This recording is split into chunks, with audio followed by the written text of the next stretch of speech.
يا جماعة والله أنا يئست من الغباء العربي.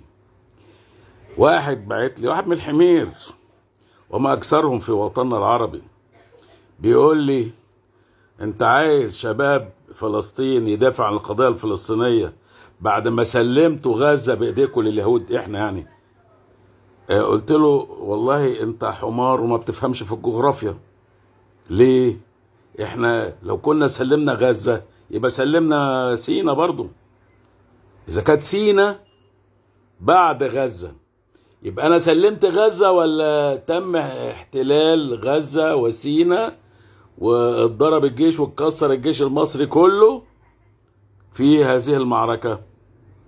ولا أنا سلمت غزة كده؟ يعني انتوا بتشبهونا إن إحنا يعني إيه فرطنا في غزة الأبية اللي كانت من غيرنا هتبقى حاجة عظيمة أوي يعني. ما هو ربنا سبحانه وتعالى بيقول لك: وما كان ربك مهلك القرى بظلم وأهلها مصلحون. يعني ربنا ما بيظلمش بلد بتتدمر ابدا، هو اهلها علشان مش مصلحين فلازم يحصل كده. انا مش فاهم ليه ما بتحاسبوش نفسكم بالحساب الشرعي؟ وما كان ربك مهلك القرى بظلم واهلها مصلحون.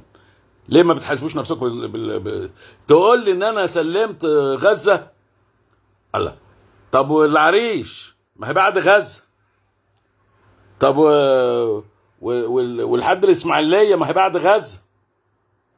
هي دي بس غزه اللي انا سلمتها ولا انا سلمت ارض كده وكنت خاين للبلد يعني؟ الله يخرب بيت الغباء، على بيت الجهل، على بيت كل حاجه في العرب، حاجه تقرف.